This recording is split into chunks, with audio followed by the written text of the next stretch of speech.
Doc Loves the Kids, a local Kitsap County nonprofit organization established in 2015, whose mission is to provide activities, programs, and community support for at-risk youth.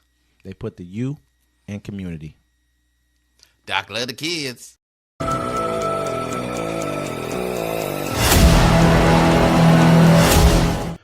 Welcome to Uncommon Courtesy, where we give you the courtesy of conversation that's uncommonly spoke of. I'm D-Mac. I'm Wesley. And this is the show. Hey, don't forget to like, comment, subscribe. Don't forget to catch us every Friday at 7 p.m. on the Friday Fix. Don't forget to catch Wes and Steve over on Civil Discourse. Don't forget to catch Wes, P, and T over there on Plays and Parlays. Ooh, that one's going hot. Oh, yeah, off top. Yes. That's a good show, man. That's our sports show. Come check us out. Civil Discourse, we're talking both sides of the political spectrum. And, of course, you got the flagship show, Uncommon Courtesy. That you're watching right now. Absolutely, man. The Friday Night Fix is crazy. Check us out over there as well. Yes. It's been a fun few days in the political sphere, I guess you call it. I mean, Trump's over in the Middle East making all kinds of business deals. He took all the CEOs with him too. All the CEOs, you know what I mean? Pretty much to make all the deals he could possibly make. We're not against that. I'm not against him making business deals. But when it gets to the point that he starts making personal business deals, that might be a problem for the United States. Republicans voiced concern over Trump's support for a new Air Force One from Qatar.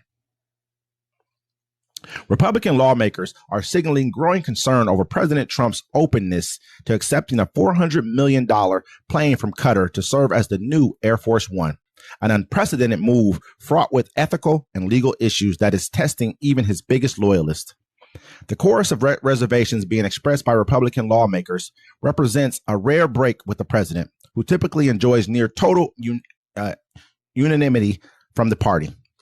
On Wednesday, Rep. Michael McCaul, Republican of Texas, was among those taking issue with the idea. McCaul said he certainly received gifts in his former role as chair of the House Foreign Affairs Committee and believed countries can gift to other countries, but a luxury Boeing 747 jet may go too far. This one's pretty lavish, McCaul said in a brief interview. I would certainly sweep to make sure there aren't any surveillance bugs on it. Missouri Senator Josh Hawley said the move signals that Qatar is looking to get close to the U.S., but should instead be cutting ties with the, militant Islamic groups. He urged the president's plane should not come from a foreign nation. I prefer a big, beautiful plane built in the United States, made in America, bought in America, he said. National security and aviation experts say the offer, first reported by ABC News, comes with plenty of risk.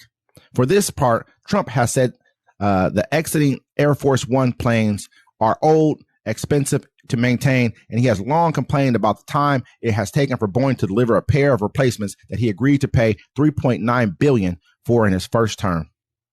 Shortly before leaving for his current Middle East tour, Trump said it would be stupid not to accept the jet. On Tuesday night, he again defended the plane, saying the plane has been offered as a gift to the Department of Defense, not to him. So, I mean, did he even, have the Secret Service or the CIA or anybody else go into the plane to make sure it's not bugged? Because it seemed like he just walked up to it they gave him this new plane and just got in it. Well, it hasn't been delivered yet. The one that he actually walked up to was owned by the Qatari, either the Qatari royal family or something like that. This was back in February when he actually he saw the first plane. The day before he had complained about Air Force One. Then the next day he's touring a Qatari royal family brand new Boeing jet. You know what I mean? I don't know if it's brand new, but it looked brand nicer than the Air Force One, right? And so now they turn around hey, you know what? I'll give you a brand new one, $400 million plane, man, just for no reason, just gonna give it to you. And really, it says that in the deal, it says that after he leaves office, the plane is then his. Well, it was supposed to go to the Trump library. It's going to go to the Trump library, but it leaves with you. It's not like it's an official Air Force One plane. It's not like the United States government's plane. How is it that it's supposed to be gifted to the Defense Department, but then it gets gifted to the Trump library right after you leave office? So whose is it really? Let's be real. I thought it was supposed to be a new Air Force One, but it's just a plane. He's like, oh, what's wrong with it? Why can't I have it? I think it's a crazy excuse why you could have it, but I mean, even GOP lawmakers are coming out look, bro, this is a bribe. But I mean, why are we acting like this is not something everyone's, oh my gosh, I can't believe he's doing this. I can. This is what you voted for. This is who everybody wanted. Wasn't it like he has a $1.5 billion Trump hotel that he just, hotel going Vietnam, over there. they got another 5 point something else, $1 million golf course they're building over in Qatar with him. I mean, there's a lot of stuff that's going on with him in a foreign country. He just sold, I guess, Saudi Arabia just bought a bunch of Trump meme coins. You know what I mean? Like, does that not paying off or something? I'm gonna just buy your meme coin for no reason. Come on, man. No one's buying your meme coin, which is losing money, which lost like over 700,000 people money. Only like 200 and some people made money off your meme coin, and they're all coming to the little conference you got, and they're all part of your little group that you got going on. Let's be real here. Everyone understands this dude's in here grifting the hell out of the office right in front of everybody, and you guys are making excuses for him. He took the law away where it was, it's okay to take money from foreign influence and foreign government. He's like, yeah, they got rid of that off top. Make sure we get rid of that law. We don't need that pesky law. Money. You know what I mean? Like they said, his family's been making $1 billion a month since he's been in office. Everyone's saying, oh, well, Trump's the only president to lose money. Nobody's losing money being president, brother. It's not happening. Well, especially not Trump. He can make every business deal in the world from the Oval Office. This was the greatest thing. He's like, you know what? This time I got all the power. Yeah. I'm going to use it the way I want to use it. Exactly, as he should be doing. You know what I'm saying? You put the monster back in there, you go monster and monster things. And don't worry, folks. You're going to be too sick and tired and hungry to be able to protest in the streets when stuff hits the fan. Why is that? Oh, okay. Let's start for some. GOP plan redefines dependent child as under 7, but adds loopholes for married couples. House Republicans, intent on increasing work requirements for assistance programs like the Supplement Nutrients Assistance Program, or SNAP, and promoting marriage, have devised a new definition for dependent child. Currently, an adult has a dependent child if that child is under 18 years of age. Under the new proposed House definition for SNAP, once the child turns 7, usually someone in 2nd grade, they could no longer be considered a dependent with no exceptions. The new House proposal also adds 10 years to the time when the adults need to continue working in order to receive SNAP benefits, from 54 to 64 years of age. However, it removes the work requirement if the adult with the dependent child is married and lives with someone who already complies with new regulations. Unmarried couples with a child would not qualify for the exemption. The new proposal would be part of Republicans' legislation that would provide $4.5 trillion in tax cuts, largely benefiting the wealthy. So check it out. Single mothers is who they're attacking right now. Yeah. Because if you're married, you have 2 incomes and you don't need to be on SNAP. Ask anybody, bro. They'll tell you a lot of people be like, hey, man, in the marriage. They'd be like, I make $100 too much to be able to get SNAP benefits. And people are struggling. So if you're a single mother, once your kid hits 2nd grade, you're kicked off. You can't get it no more. I mean, this is like you call people monsters. These people who are in our government right now, from the White House to the House to even the Senate, are monsters. They're trying to cut $880 million from Medicaid. I mean, so we need to look at this for what this is, man. This is a direct attack on working class Americans, poor Americans. You know what I mean? Everybody who's not wealthy in this country. Let's not let these people fool us. You got Josh Hawley coming out like, hey, I'm not voting for this because it's making severe cuts to, basically to social programs, especially Medicaid, Medicare. He's admitting this is a Republican. This is like one of the top Republicans in the House. This guy was a potential presidential candidate years back. He has to think about his political future, because at the end of the day, Donald Trump's he's either gonna leave after 4 years, which I doubt. I put money on it with West. He ain't leaving. You know what I'm saying? There's multiple people saying that. Either that, he's going to die in office. And when he dies, it's going to go back to politics as normal. You know what I'm saying? Or as it used to be. I don't see how that can happen. I mean, it can't, but think about it. They have to look at thear political selves and be like, yo, how much damage did I do to my constituents and to my country to where I can actually run? But yeah, no, we're never going to be normal again. We are run by full-blown rich white supremacists. So some people are white supremacists and some are greedy billionaires. Europeans. And you're attacking the poorest of the poor because you've kept them poor. But the whole thing is they've been allowed to stay poor because both parties have done nothing really to stop all this from happening. I mean, I feel like, at the end of the day, Democrats run a good game. They talk a good game, but they don't run it. This is going to affect people from all walks of life, every race, color, creed, everything that we have going on. Everyone's going to be affected by this. This isn't going to fully discriminate. It's going to discriminate because of the social economic problems that we've had in this country for hundreds of years since the founding of this country. Is going to show a very severe discrimination in those numbers, because that's what that is. But it's not going to discriminate when it comes to who it's cutting off. and it's going to cut off a lot of people who were the same ones voting for Trump, saying what he's going to do for them. $880 billion is a lot of money, man, especially to cut from programs that we need. I mean, what do you think they're going to attack next? Social Security? Of course they have to, man. There's no way they're trying to get this law passed with reconciliation. What reconciliation is it means that they can pass it without like a 2/3 vote or a 60 filibuster proof majority type of a bill. Filibuster is like when you got to get 60 votes in the Senate because it's 100 senators. So you got, instead of getting 51 votes, you got to get 60 or more votes when you want to pass something that costs you money. That's going to actually cost the government money pass over the budget. That's what you have to kind of go and do, is a thing called reconciliation, where you make it look like over a 10-year period or whatever, it'll actually even out. Your cuts that you'll make in the government will even out to what it's going to cost you. But it's not going to. It's not going to. There's not enough cuts they can make to even counteract how much money these rich folks. This is what Doge was here for. And I'm not trying to cut you. This is the reason why Doge came along. Yeah, it was to also get rid of USAID, things that they felt like, you know what, these are helping people, but also are helping people who are very, liberal type voter type people. Yeah, it was great for them to cut all these jobs and stuff. But what they're really trying to do is show enough cuts to where they can get this bill passed to reconciliation, because they can say, hey, look, we cut $2.2 trillion. That's what they're trying to cut, $2 trillion with Doge. This is why they're trying to do that. This is why they're trying to take $880 billion from here. Because they're trying to justify it. But the whole thing is, it's going to add $26 trillion. Think about it. $26 trillion to the debt that's going to go into the pocket of rich people out of your pocket.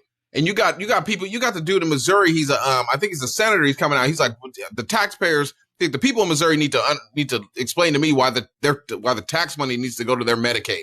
Like, I heard that. I'm like, are you serious? It's your money. I mean, it's not your money because they take it from you. Think about it. These politicians take your money. Your tax money is their money to play around with. I mean, that's what we've given them. That's the guy came out and said, the purse strings of America were voted. We were voted to handle the money of America. Pretty much, that's what Congressman said.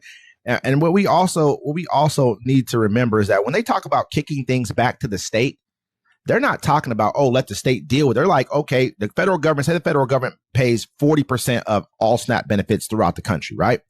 They're talking about sending that for other money, 40%, instead of them paying, let your state figure out how to pay for it. Your state can barely figure out how to pay for the roads and all the schools and stuff that they got going on in their state now. Most of them are barely making budget at this point in time. You think they're going to be able to take on all those hundreds of billions of dollars when it comes to Social Security, SNAPs, and everything? They're going to have to cut things. And it's going to be cut, and it's going to make it look like, the federal government didn't do it. We just sent it back to the states to let them deal with it. That's what he means. He doesn't mean to let them figure out a better way to do it and the federal government still helps out. No, he's talking about, hey, you know what? No, you states deal with your own problems one at a time, and let us federal government, we keep our money, because then he can take that money back and do what with it? Make it look like a savings so he can pass his reconciliation, so he can pass his $4.5 trillion tax cut for him and his buddies. And they strategically placed it on the next administration's back. So by the time it kicks in, it'll be 2029, 2020, 2030. And, if you get lucky, Donald Trump won't be around, even though he's going to stick around. But it's on. So if, you're going to be tired of it, it's going to be a Democratic Congress or, presidency. And they're going to be like, look at all these taxes. They're so high. Look, it was better under us because they put it on to the next administration so they won't have to deal with it. What cracks in Trump and Netanyahu ties could mean for U.S. support for Israel? As President Donald Trump sets out for the Middle East in the first international trip of his second administration, signs of disagreements have emerged between the U.S. leader and one of the men who most enthusiastically welcomed his return to office. Trump's decision to skip Israel on his tour of Saudi Arabia, Qatar, and the United Arab Emirates comes as the president appeared to sideline Israeli Prime Minister Benjamin Netanyahu on several key issues related to the regional conflict that has emerged over the ongoing war in the Gaza Strip. Now, the profound extent of their schism has been laid bare by the White House nuclear diplomacy with Iran, direct talks with the Palestinian Hamas movement and Yemeni Ansar Allah, also known as the Houthis, and heightened tariffs against Israel, according to Shalom Lipnar, former advisor to 7 consecutive Israeli prime ministers, including Netanyahu. Trump and Netanyahu are exasperated with each other, each feeling that the concerns and objectives are underappreciated by the other. Lipnar, now senior fellow at the Atlantic Council's Snowcraft Middle East Security Initiative, told Newsweek both of them have legitimate arguments to make, but they seem to be talking past each other. For Trump, a president who has often boasted about holding the cards in high-stakes negotiations, most famously during a heated encounter with Ukrainian President Volodymyr Zelensky at the White House in late February, Lipner felt the U.S. leader once again appears to have necessary leverage to get his way. The nature of the bilateral relationship with Israel, still relying upon the military, diplomatic, and economic assistance of the United States, is such that the prime minister will have little alternative but to fall in line ultimately behind the president, Lipner said. So they try to act like, with Israel, they're used to pushing around, the presidents and the politicians and stuff. So is, the Supreme Court thought they could rein him in too. But, after that Mike Waltz stuff, Trump is like, oh, you trying to play me, bitch? Like, he ain't having it. Like, and so you see how he's going around it. He's going around them. He's brokering all these deals in the Middle East. The Houthis are back to attacking Israel. America's not helping them out. And you saw, I don't know if anybody saw that, but America lost I think it was 2 or 3 fighter jets fighting the Houthis. They lost like 4 drones fighting the Houthis. And that's why he cut it off. It's not because he made the deal with them. He's like, we were losing too much money. You know what I'm saying? On the weapons. And at the same time, I also think that this might be kind of a conspiratorial thing, but I feel like someone in the Middle East was the one who told him about the Mike Waltz deal. Yeah, I think that Mike Waltz almost tried to throw Hegseth under the bus, because Hegseth the one who got all the bad press for the whole entire Signal Gate. But it was Mike Waltz that did. But it was Mike Waltz that did it. He's the one who brought that Signal app to the whole entire thing. He's the one who put the guy from Atlantic on there. The guy from the Atlantic is tied to the Mossad, which is Israeli intelligence. Mike Waltz has a deep relationship with Netanyahu. It just seems like he got to the point to where someone found the mole in the operation, which was Mike Waltz. And I feel like it may have been the Middle East who showed him like, hey, this is what's going on here. Because if you look at it, another thing he did was he cut sanctions on Syria. And this is a big, huge thing. They have a brand new alleged president. In Syria right now, he's unelected, but he came in, got Assad out of there. And they got a brand new guy in there. He met with him, shook hands with him, and said, you know what? We're going to give Syria a chance at being great. This is after you're watching Israel bomb. There's like I guess it's like a point of it's like a neutral zone between Syria and Israel, but Israel's occupied that neutral zone. Then now they're starting to bomb military installments inside of Syria. They call them preemptive strikes to try and stop them from attacking them. But it's gotten to the point to where people are thinking they're just trying to take land. So I think the Middle East is starting to coalesce, and they've gotten Trump on board by showing him, hey, this dude's in your backyard, basically spying on you and lying to you and trying to sway your movement. He's trying to get you to go to war with Iran for no reason, and they don't want war with you. Yeah. You know what I mean? So like I said, he looked at the price tag, bro. That's why he's like, no, I made a deal with the Houthis.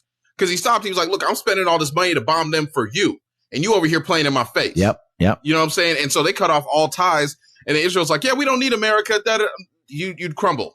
Yep. And you look at it, you guys are basically, you're taking, you got a mole in our White House. You're taking information, giving it to Netanyahu so he can try to come in here and use it. But he's probably watching both of you, knowing that both of y'all playing. He's listening to him talking and watch you shake your head. Yeah, like, yeah, he's right. It's the same thing I told you, Mr. President.